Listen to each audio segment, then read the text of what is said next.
We're happy to have you join us today, in whatever time zone you're in. My name is Deb Dormady, and I'm the Affinity Groups Officer for RISD's Alumni and Family Relations Office.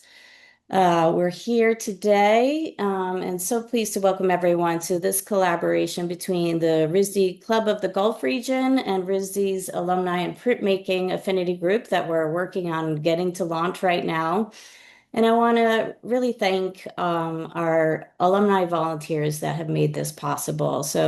And who are also working right now on putting together the Creative Printmaking Conference in Kuwait. And that is led by Jawaher Al-Bader, architecture graduate from 98, Robert Gurney, architecture 97, Anika Azad, 97 graduate of graphic design. Also joined by faculty member Gabrielle Feld, and I also want to acknowledge audience support by printmaking department head Megan Foster. I'm going to hand it over to the group to start with an introduction to the Club of the Gulf region, and they'll share more about what's happening with the Printmaking Conference of Kuwait, so you can learn more about that, along by a very cool sand casting demo that Robert's going to show you. And we'll have some time for open discussion with Gabrielle Feld. And as we get going, I want to invite our attendees to please introduce yourself in the chat. Feel free to include your name, degree, location, any social links you want to share with everyone. But Anika, feel free to take it away.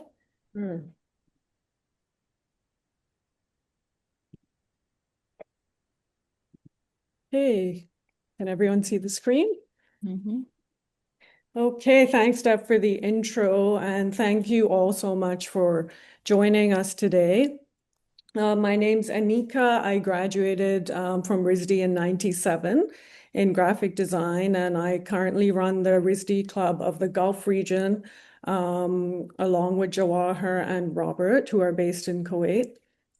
And our club connects alumni across the Gulf region, which includes Kuwait, UAE, Bahrain, Saudi Arabia, Qatar, and Oman.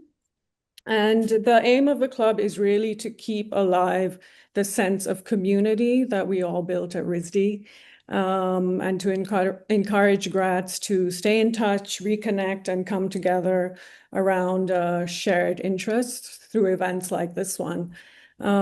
We held our first club event a couple of years ago in Dubai at the Jameel Art Center. And we got together, toured the galleries, and grabbed a bite afterwards. And I actually reconnected with Jawaher and Robert then in person after 25 years. So I hadn't seen them since our RISD days, and it was just like we had met yesterday. So it was really, really great to catch up with them in person after all that time. And then last year, I was fortunate enough to attend the printmaking conference in Kuwait, and it was just an amazing, amazing experience.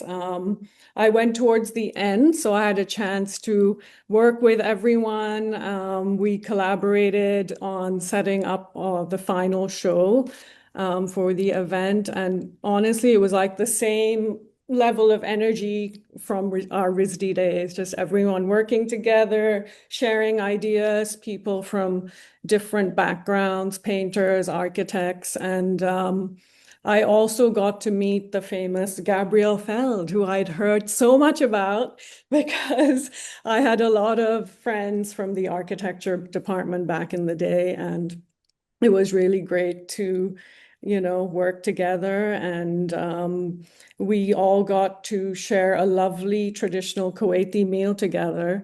Jawaher and Robert took us around the old marketplace in Kuwait, and we sat outdoors, shared a traditional meal together. And the greatest thing was that everyone just pulled out their sketchbooks and pens and started sketching. So the whole place turned into like a mini studio during the lunch. So that was really, really a great experience. So this is our first virtual event, and we just wanted to share with you what's happening with the printmaking conference this year and to bring people together across the region and elsewhere to share the love of printmaking. I know at RISD, winter session is currently underway. And for my winter session, I chose to do printmaking.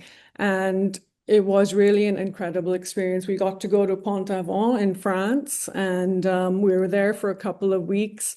Carolyn Boyle Turner, I believe her name was, used to have an art school there. So we all gathered there. We used to sketch during the day together, outdoors, and then look around the town and then go back to the studio and just discover the different kinds of printmaking, which we then came back to RISD and used the facilities there and created some great work. The great thing was the students from all the different majors coming together and sharing that experience. And I still have connections through that. So that was great.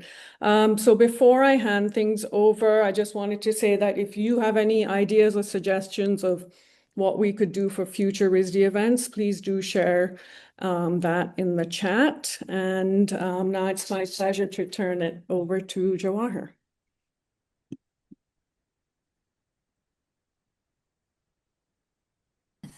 Thank you, Anika. It's lovely to see. Oh, Umang joined.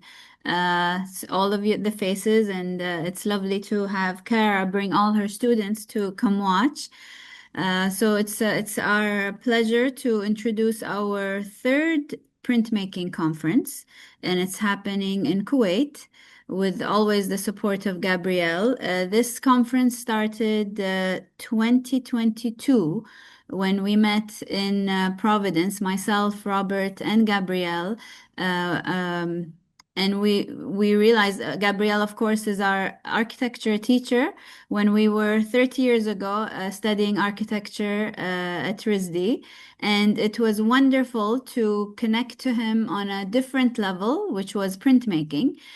So all the ego of the architecture was melted, and somehow it was wonderful to be able to connect with Gabrielle. And having had printmaking be a minor when I went after I left RISD doing architecture, I did my MFA at Pratt.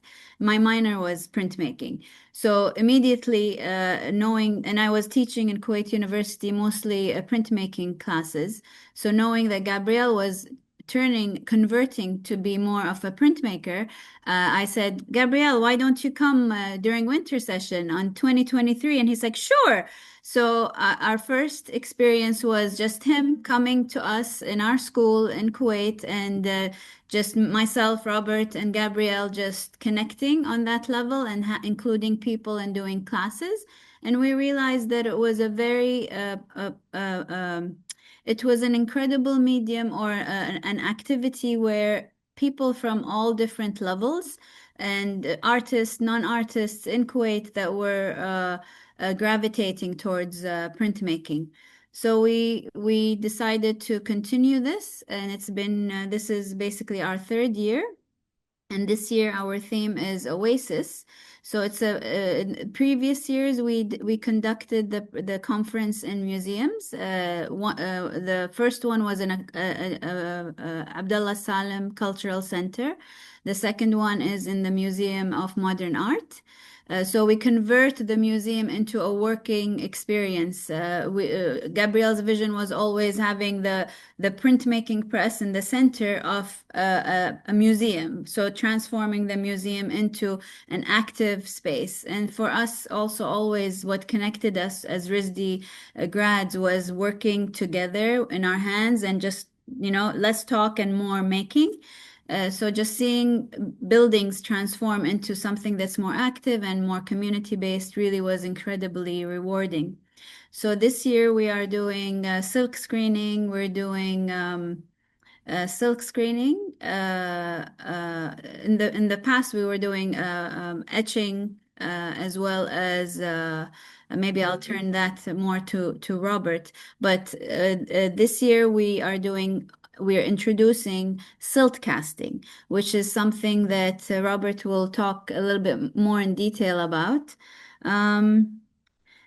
I'm not sure what should I talk about next. Maybe Robert can also introduce the technical parts since he's right now in the studio and with a whole setup behind him, the exposure room. So it's a pleasure having everyone and introducing it. We can talk a little bit more about it once we get things in the groove. Okay, so basically we started out teaching monoprint, and that was the beginning of the printmaking conference with Gabrielle. So we basically did monoprint as the start, and then last year we did more monoprinting work with a couple of different other techniques around it.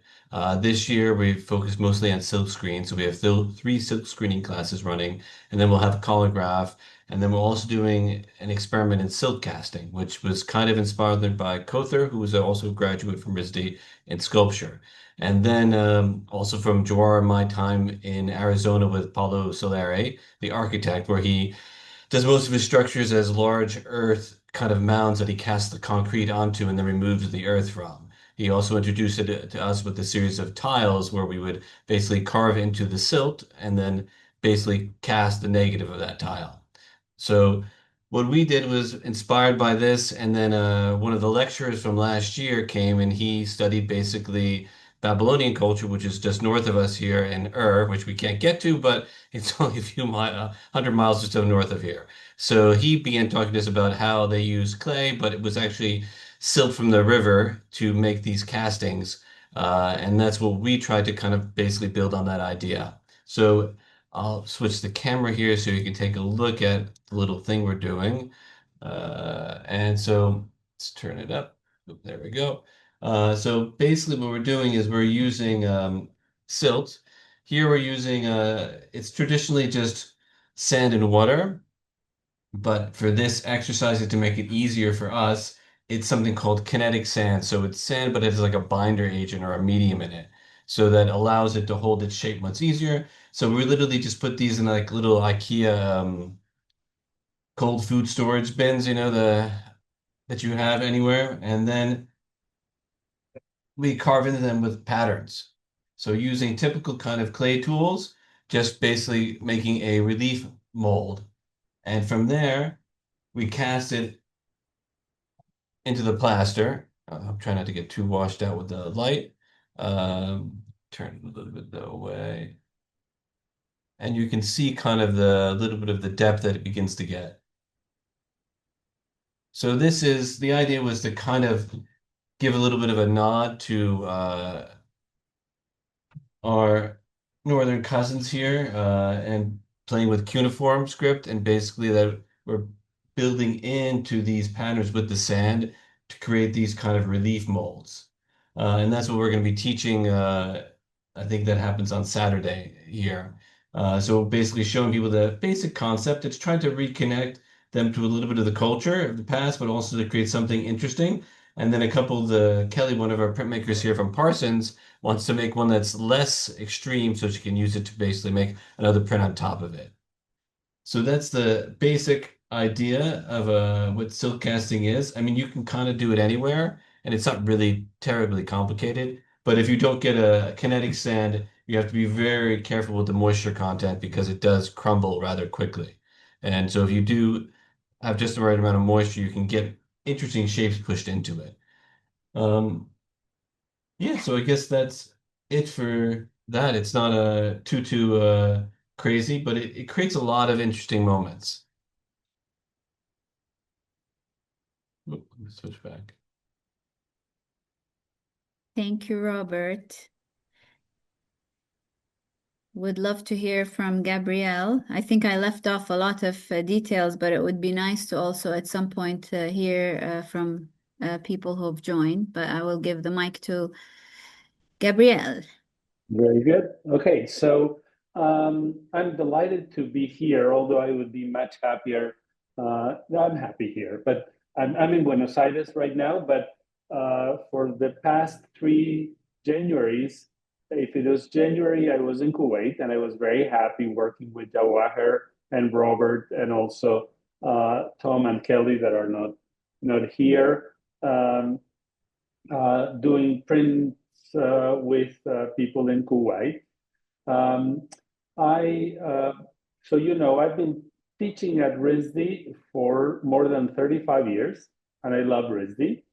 And a little bit over 10 years ago, I was chief critic in the RISD program in Rome, the EHP.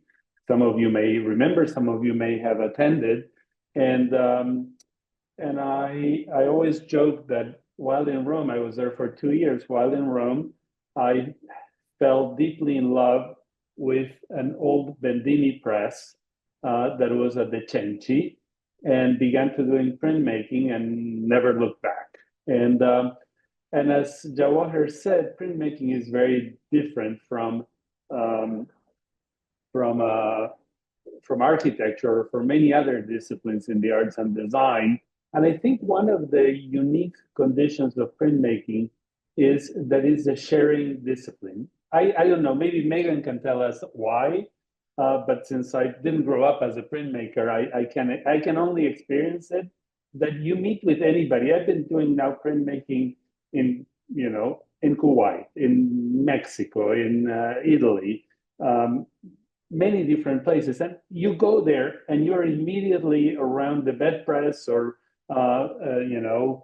in front of the acid bath, and you're immediately sharing experiences and telling stories. And I like, because I'm an architect, I often start my printmaking courses by saying I think of the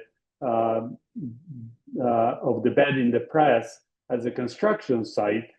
But I was just thinking, also the bed of the press is a little bit like a table in a coffee shop where you get together and you try different things and you show different things and you learn different things. So when Jawaher and Robert, we met with Jawaher and Robert almost 5 years ago, and they said, "Oh, you're doing printmaking, and would you come and work with us in Kuwait?"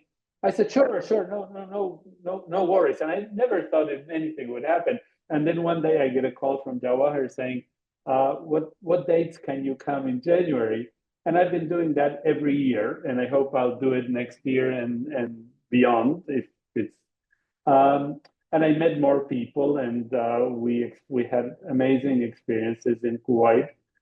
One of the things that looking at Robert's show, the work that he's doing in casting, that I've been sort of pushing for a while for this to happen, is that wherever you go, you engage another culture.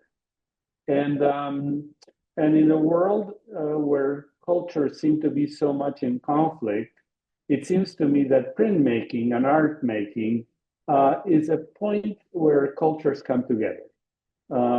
I feel, actually, the other one, if you really want to know, is food. Every time I go to Kuwait, they treat me with amazing food. But other than food, it seems to me that art making and printmaking is an extraordinary opportunity to interact physically, to interact as long lost relatives coming, from a tribe of artists that are spread through the world. So we could talk more when you have questions, but I'm extremely happy to be with all of you here. So I don't know where we go from here. You want to take it over, Megan, and tell us why printmaking is such a unique point of encounter. As Gabrielle sort of started to mention, regardless of where you are location wise, I think if you're immersed in printmaking, you first and foremost think it's about community, it's about shared facility, it's about shared ideas. Generally, you can't really print alone with a lot of the processes. I mean, you can, but I think having extra hands in something like lithography or larger, big, more sort of daunting projects, it's always about sharing the load and help. And I liked how Gabrielle said that the printmaking press is the construction site. I always kind of explain the press as the heart and the soul. Like that's where the magic happens. You put it's about prep and process of getting all these materials, and then that's the place where it all of a sudden transforms to the magic of what you've made. But I also really, deeply believe in the community aspect. Printmaking is a significant part of my studio practice. I'm an educator who teaches print, but I also work as a master printmaker. So on whatever side of the collaboration in terms of like needing, to share facilities to get my own work done, or people helping me get my work done, or me helping students. It's, an amazing community where I feel like anywhere you go, you can quickly be welcomed in a space. And as Anika said, I actually did the same class with Carolyn Boyle Turner and ended up working in Pontevedra for multiple summers at her school. So, and sort of running the print shop in there.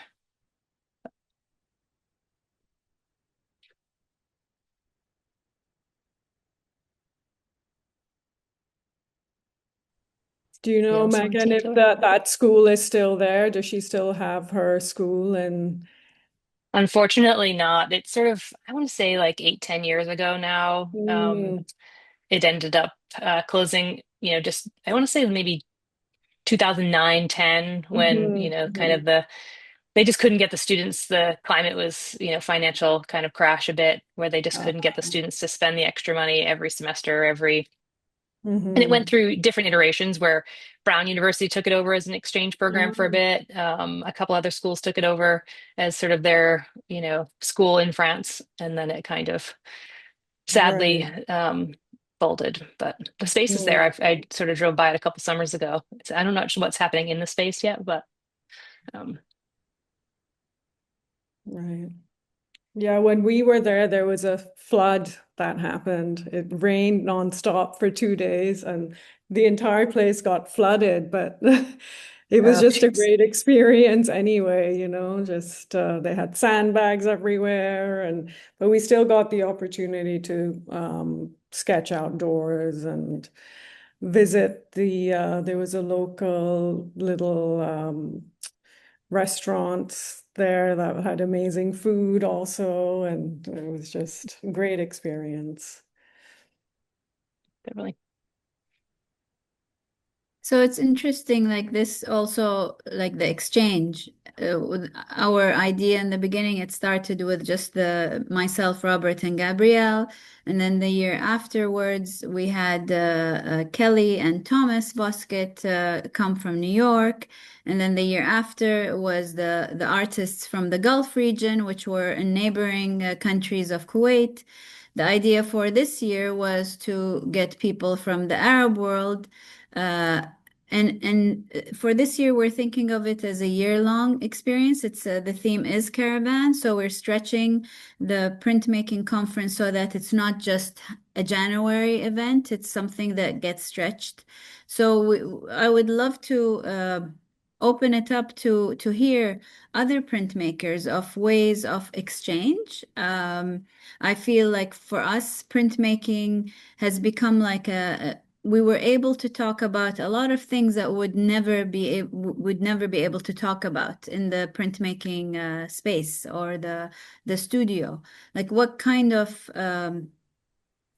like art exchanges that you can see. It doesn't have to be a physical, having people come over, but maybe the art travels or a dialogue begins. It would be wonderful to see what everyone's working on. I was surprised to see many of the people are printmaking majors that in the chat, which is wonderful. I mean, I don't know if anyone has anything.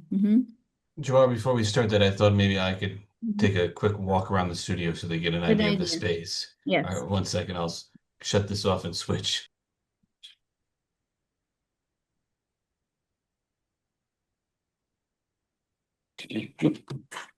I'll just walk us around real quick so you get an idea. So this is the area where all the screens are getting stored and the cleaning is happening. Our little makeshift darkroom and exposure board. And we're going on to the main studio space. So this is there's Kelly. getting ready for tomorrow. And basically, this is the studio as it is. The tables we're using, and then this is where we're setting up most of the silkscreen equipment. And there's our main press that we've got, and the all-important coffee machine that got donated, and then the clean out section, and then most of the inks are over here, and we've got a lot more of the Fabiano paper we found that someone didn't know what they had, so that came at a nice discount. And then this is the storage room with most of the supplies. So you just have a quick little.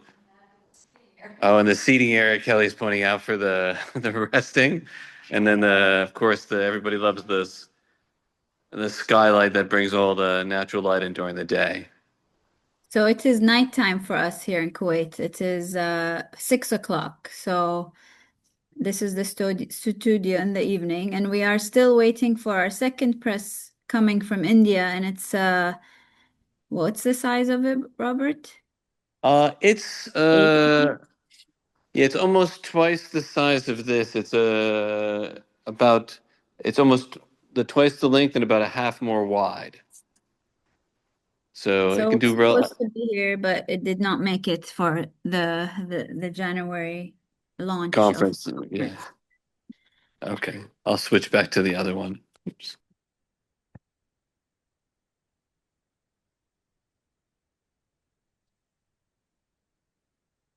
I think the thing I love about printmaking is, you can have, I've been fortunate and privileged enough to teach in places where I've had gigantic budgets and I've had zero for a budget. And, to see the sort of makeshift dark room that you have set up is great. I feel like you can do it wherever you want, really. Like you can kind of make it happen, like from etching to relief to silkscreen without the facility, and to sort of build on that. I built a trash bag dark room in Ponteven for to teach sort of a makeshift silkscreen when they only had an etching press, and then it sort of expanded on that.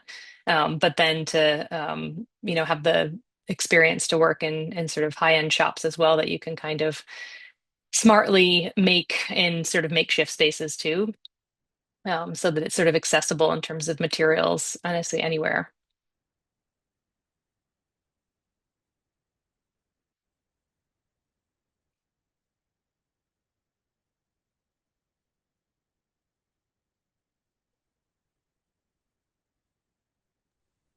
Jawaher, I want I to read just call here. attention to a couple comments in the chat too that you might want to call out there. Go ahead, Gabriel.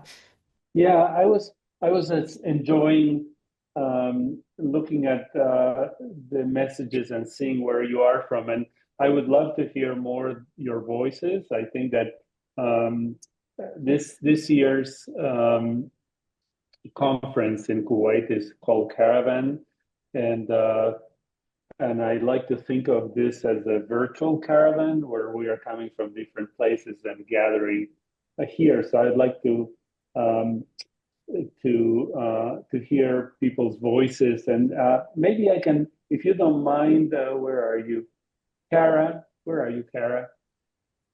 Can I see your face? Because you say, uh, let me just find. We would love to do an art exchange of some sort, and you have your, I think you have your class here. So maybe even I already said this when Jawaher and Robert said in June of 2022 said, "Oh, would you like to come to Kuwait?" And I said yes, and I didn't mean it. And then I've been now going there for now 3 years. You start like that. You say, what kinds of exchanges you would like to do. What do you like? Some are easier than others, but can you start us? Kara, is it okay that I put you on the spot? Can you hear me? My audio on? Yeah. Okay. Hey, Mm-hmm. yeah, I've always wanted to do an exchange between my high school class and a class, doesn't matter if they're high school or not, in another country. And I tried to do it a few times, but then the email chain kind of followed through and stuff like that. So that's why I was excited about this, just to sit in on and watch, because we have time to do an exchange this year. I have them for another semester, and they are going to be making just dry points and full dry points, or screen printing is big. We're doing a lot of screen printing. So that's something that we can exchange with whoever has students. And I think that'd be super fun to have a print exchange. So that happens in the world all the time. And yeah. Where are you based, Kara? Where is the high school? We are in Rhode Island at a school called St. Andrew's School.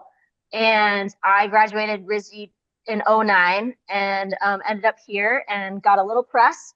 And I still work at this place called the Make Do Studios in Providence to develop the screen. Hopefully someday we'll have our own screen developing situation. Maybe even acid bats. I don't know, but for now, no. Maybe other people in the group could share a little bit of your individual experiences. Well, hey everyone. My name's Troy. I'm graduated printmaking in '92, and really have not been in a print studio since then, you know. So this is really exciting. I'm so glad you guys are sharing this and seeing that tour of the studio. Robert was very exciting.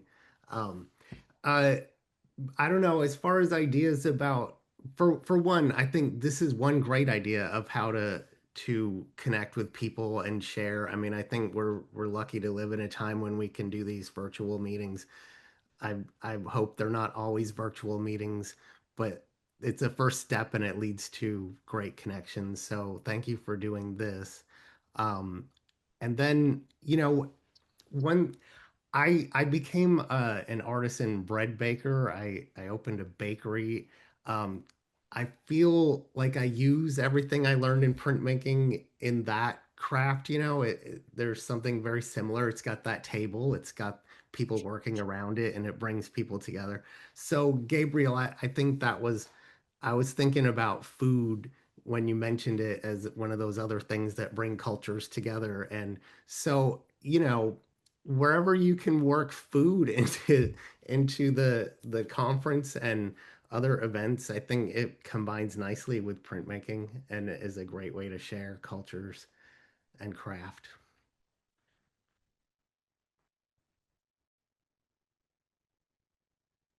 By the way, this is a minor thing, but Troy's bread making uh, discussion makes me think about this.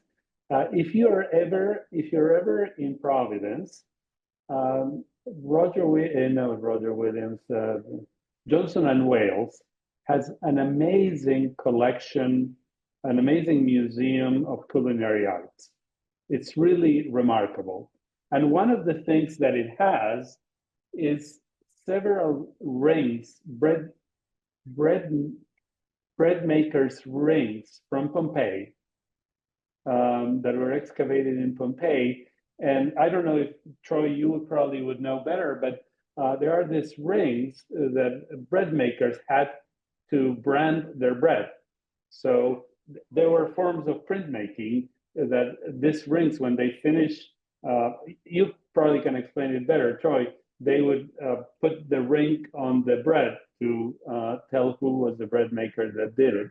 So there are many fantastic, interesting things in that museum, but that's one of them. Yeah, I don't have too much experience with that, but I do know also in France, at every local bakery across the country would make their own kind of shape. So they don't do it so much anymore, and there's some pretty crazy shapes, but they branded their bread in that way too. Sort of reminds me of the silk prints that Robert was showing, you know, just sculpting and yeah, that's the extent of my knowledge on that, but it's pretty cool. Similar to the printmaking chop that sort of identifies different printmaking shops around the world, that you chop the paper when you're finished. So sometimes different master printmakers have their own as well as the shop. So you can identify, you know, that this shop made it by this person, but most of the time it's just the print shop. We'll have as soon as it's done, a little chop for the paper.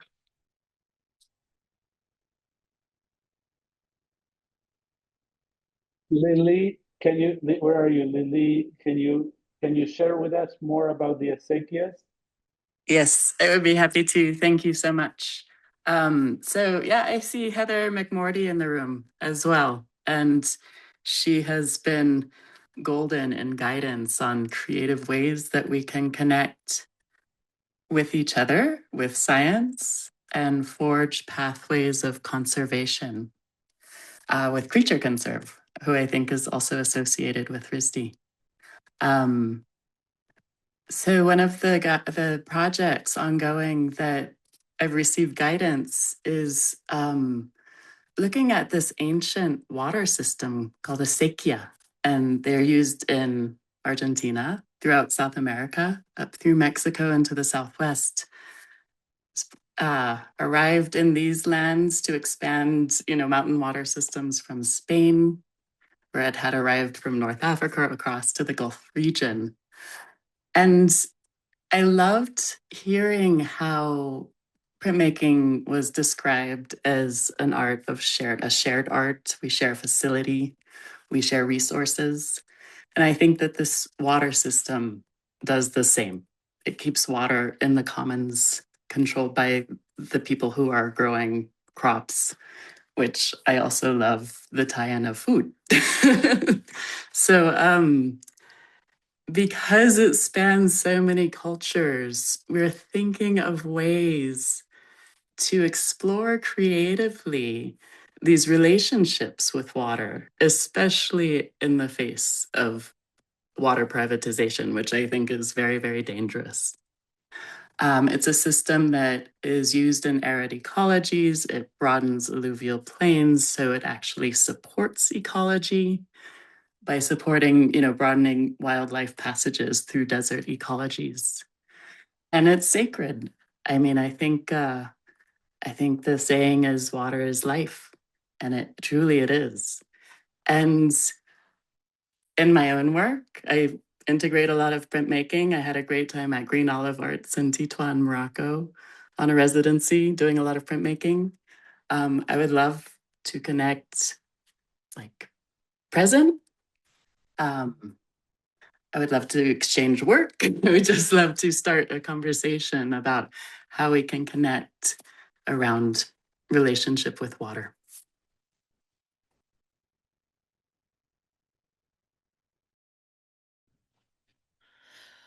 I thought I'd introduce myself. I'm Maria Ficalora. I was a printmaking major at RISD, graduating in 1976. And most of my work was in lithography at that time, which I absolutely loved. I still have my prints. I kept a lot of them. And I did a lot of work in all the other areas, etching, silk screening, monoprinting, certainly. At the time, I did a lot of work in ceramics as well. And RISD's ceramic program then was incredible. We had such wonderful teachers. But I think it was Jack Mensch who was head of printmaking in 76. So I was laughing to myself as you were talking about food, because food always figured in a very big way. We used to have these big clam bakes out in Barrington, and there was always some gathering, staying up all night with the kilns, or, creating some atmosphere around eating and working together. It's just so interesting. So anyway, I do a lot of cooking now also, but I never wound up in printmaking. I did it until about 1980. I worked at Bob Blackburn's studio in New York at the time. He had a printmaking studio on 17th Street. And then after that, I picked up a hobby of mine from school in knitting, and I've made my whole life about knitting. So today, I work in costumes. I make knitted costumes for films and Broadway shows, and work a lot for Disney now. So always in the arts, but I really enjoying hearing about printmaking again, because it really has been sort of my first love in art. And it just makes me think about getting back to more of that, possibly, maybe monoprinting, and always keeping up your drawing. but community is really important. So I've moved to North Carolina from Manhattan. I was in Manhattan 35 years. And I'm here in a community of artists. It's an amazing community here. A lot of writers, but also all different mediums, painters, drawing, and there are a lot of art exhibits here. So we're working on a smaller scale, but still very wonderful. So anyway, thank you all. I'm enjoying being here today. So there was a question regarding the silk casting, so I'll switch it around the video so you can see it a little bit better. Again, so the silk casting thing is basically using just the sand itself, right? Usually it's just sand with water in it. So this sand is just like a kinetic sand, so it has a little bit more of a binder. And then from that, we're basically marking into it. You know, right now I'm using like a combination of jewelry tools and carving tools, like clay carving tools. And because there's a little bit of a binder in it, it keeps it solid. So from there, we're casting the plaster into it, right? And getting these reliefs. Let me see if I can get the light so you can see it a little bit better. There we go. It's actually nicer. So you can see there's a lot of depth in it. And what we were thinking about, which was the next step we were toying with, was to do rubbings on top of it if we get rid of the extreme levels of depth, because it's a little bit too much textured. That doesn't really work right now, but if we can make it a little bit more toned we were to try to do rubbings or printings from the actual sand casting. So, but the idea of this was kind of to reproduce, again, what happened up north of us in, the basically Babylonian cuneiform, essentially, so this was the idea. This was the originally how they did it, was through this kind of method of using the silt in the riverbed on the Tigris-Euphrates River, and then using that to make markings, which is the birth of cuneiform, which we're just kind of repeating that process in a basic kind of way, which has been inspired through numerous artists, that we've seen, from Kother, who does a sculptor here in Kuwait, who uses them to use bronze casting. She uses a silk casting method to cast bronze bowls, to people like Paulo Soler in Arizona, who's using it to cast large architectural sculptures and actual buildings, building a mound, casting the concrete in the mound, and then digging out the mound, and you're left with the shell. So this is more of a just playing with that same idea and then seeing if we could then push it back into printmaking, because it ends up as such a basically a very almost, it's like it's three-dimensional, but it's very flat. You can't go too far without having breakage from the plaster. So that was the idea. I don't know. I hope that explains the question a little bit that was asked. Okay. Yeah. So that's it, to make it clear. If you have any other questions, please let me know. I'm happy to answer anything I can on that. Robert, have you ever tried to cast it with paper? I know this fiber arts and paper arts are really kind of booming these days. I feel like, all our students make a lot. And, last winter session, two grad students taught kind of more of a sculptural based fibers class where, they were casting things quite high. So, I think every time you spoke about it, you're like, it needs to be a little more shallow. I'm like, I don't think Yeah. so. I think you could kind of paint with the pulp. Would be kind of interesting. Yeah, we could try that. Yeah, I hadn't thought about that. We've tried paper stuff before, but not with this kind of methodology. Yeah, it's more been we would try to use it more blending in and doing like paper making through that process, Yeah. and chopping it up and then sitting it through a sieve to make it, but not actually building it. But then we could try that. That'd be interesting to give it a shot. Yeah, if you look at Paste Paper, they do a lot of really kind of deep, thick stuff for a bunch of different Okay. artists. Okay, very cool. I'll have to check that out. Thank you. Yeah, I think your mold could go well with it. You have a question from Umang. How easy is it to separate the cast from the silt? It's really easy because the kinetic sand, you can almost just brush it off. So it comes apart really like it's like nothing. The only thing I don't like about this kinetic sand is the grain is kind of large, so you kind of you could get a lot more finer detail if you use pure silt, but then this pure silt, it kind of collapses in on itself because it doesn't, you have to get the moisture content and the humidity in the room just right before you cast. Otherwise, if you go too high or too deep, it'll kind of basically fall in. But this kinetic sand will keep the shape really well, and it takes the plaster really well, but you end up with that kind of a grainy texture. Let me see if I can show it to you on the thing a little bit so you can see it. Uh, it has like a kind of, you can see there's this, the sand is all out, but it has this very kind of grain everywhere. Camera doesn't really do it justice, but it basically has like a beach feel afterwards, where you still feel that beachy sand kind of quality to it. So, but that's all that was available to us as far as that stuff was concerned. I tried mixing it with other mediums, but it doesn't really work well. It seems to like the chunkier sand. So that's the only process that has worked so far, but I'm sure there'll be other ones that come along.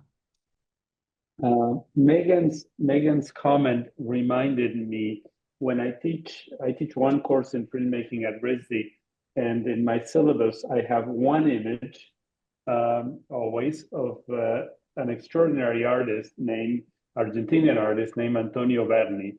And Antonio Berni began doing prints in the late 50s, and he invented two fictional characters that came from the shanty towns in Buenos Aires and started to make prints. But pretty quickly, he realized that rather than doing all the work by drawing, he would collect materials from the shantytown and introduce them in his prints. And then suddenly the normal paper wouldn't work. And so he collected a group of extraordinary master printers. And one of the things that he would do is he would cast the paper on this material. That's probably my strongest inspiration. Check it out. Look at Antonio Berni, Berni, and his prints are quite amazing. You can see them in museums here because they have this enormous depth. Robert, definitely, maybe that's for next year, is to use this as a starting point for pulp or other forms of paper casting. For sure. That'd be exciting to try out. I would also like to add teaching in Kuwait University in the architecture department. For those who came later, myself and Robert met in 1994 at an architectural studio, and Gabrielle was our teacher, and Umang Shah was also my neighbor in the studio. I came back and taught architecture for the architecture students, and I was the only one who had taken printmaking classes in the States. So I ended up teaching printmaking. Architecture more and more was moving away from hands-on model making and drawing into more students who were using computers. Painting, students were more interested in doing digital painting. The only class that I was teaching that still had the spirit of RISD for me was my printmaking classes. And as time passed, it was over 10 years that I was doing the printmaking classes. It was more and more becoming the most popular class that I was teaching.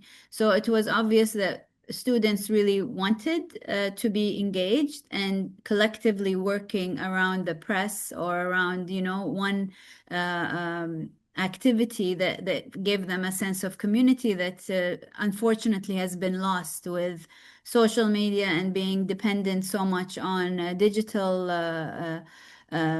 methods of working. So to me, printmaking has an extremely very special place for me as an instructor as well as an artist. So that's something I want to share with everyone. One of my favorite classes, and Heather McMorty, who's an alum here, was in this class a long time ago, is installation in contemporary print media that I teach. And it really, it's usually kind of a junior, senior, or graduate level class. And it's made up of people from across disciplines, architects, graphic designers, industrial designers, painters, printmakers. And it's based on prompts to kind of push, how prints are viewed or installed or seen. And but it's always great because I feel like we often have at least 2, 3 architects in the class every time. because they think, oh, it's installation, it's, it's space, and it is. And I think it's a kind of a great class because everybody from different disciplines takes it from a different approach. And then to see, kind of the interaction of the fine art students versus the design students. And it's one of my favorite classes to teach because it's so interdisciplinary.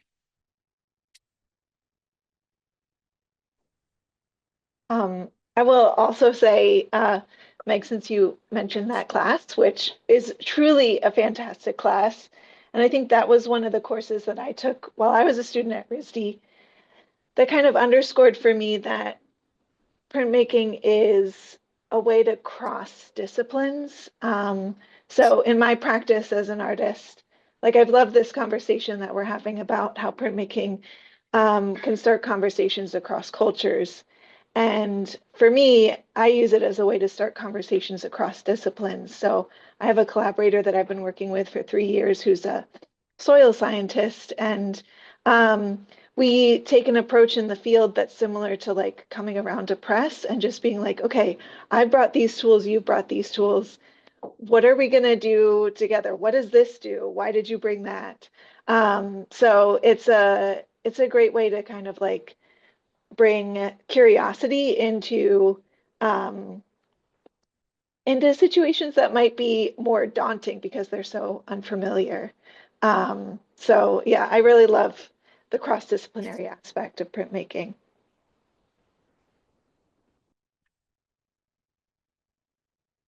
Let me suggest one thing, and maybe this may be more ambitious than what we can do, but let me try this because we're getting to the end of this conversation, and I'm already feeling sad.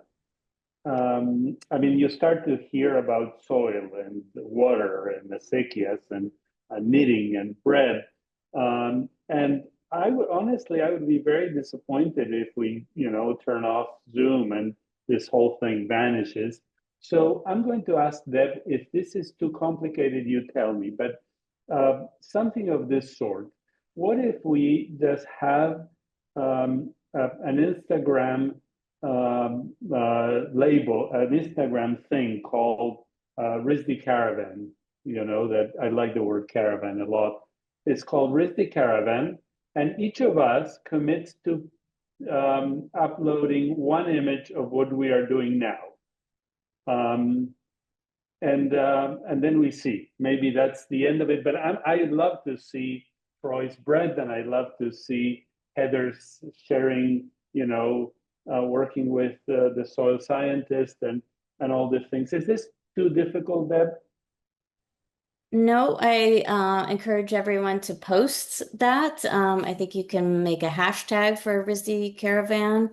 And then if you also tag RISD Alumni, I'll put it in the chat, but that's the Instagram account for RISD Alumni.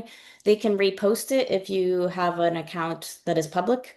So you can see everything. I will also encourage and put in the chat that we have our RISD Alumni and Friends Network.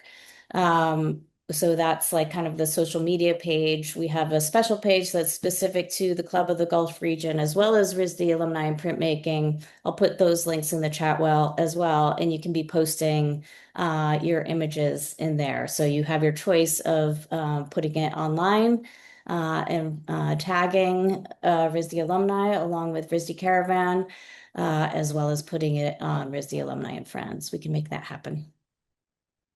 That would be great. And if you could email this to all this group that met today here, that would be lovely. And hopefully, wherever we are, whether it's Rhode Island is easy for me. I'm already sort of going to connect with Cara and see what we can do together. Some are very far away, but who knows? Till we meet again. Thank you so much for this. And, I do also love events like these, which both create community across culture, across discipline, as both Heather and Megan, shouted out to. I'll post those links to continue to stay connected on our RISD Alumni and Friends pages there. And then also invite you to keep an eye out for another printmaking event coming up next month. in February in Texas during the Austin Print Expo. Megan, do you want to share a little bit about that and who's going to be Sure, there? I feel like I'm rolling from one event to the next right now. Yeah. Yeah, so we are, Andrew's doing a lot of the organizational aspects with the alumni from the area of Austin, and we're going to have an in-person event that is attached to the Austin Art. It's like a print month that Austin has, similar to New York, but they have a print fair. So RISD will have a booth at the print fair, so we'll be showing works from RISD editions as well as faculty will have work. But then it's on a Saturday evening. The date I could pull up off, I don't know, Deb, if you have it on hand. It's like 5, 6, 7, the first Yeah, weekend I got it. of February. Um, but if anyone's in that area, it will be in person. But or send friends that are in that area. We'll have an evening where we'll meet for some, snacks or drinks after the print fair, but the print fair is 3 days long, so all the faculty will be present. We'll be in the booth, sort of sharing the load and just talking to people for 3 days. Great. Thank you so much, everyone. And we'll send out this recording as well as your homework too. Jawaher, did you want to close us out? Yeah, I'm just very grateful to meet with everyone, and I would love to keep this going, and would love participants in this creative printmaking conference. It's an open conference. It's always a work in progress, and we're always interested to have visiting artists as well as people who want to kind of share their interest through the hashtag that we just created. And maybe we can do it hashtag RISD Caravan 2026. I don't know if that is something, Gabrielle. I'm fine with the one you shared too, but it was wonderful connecting to everyone.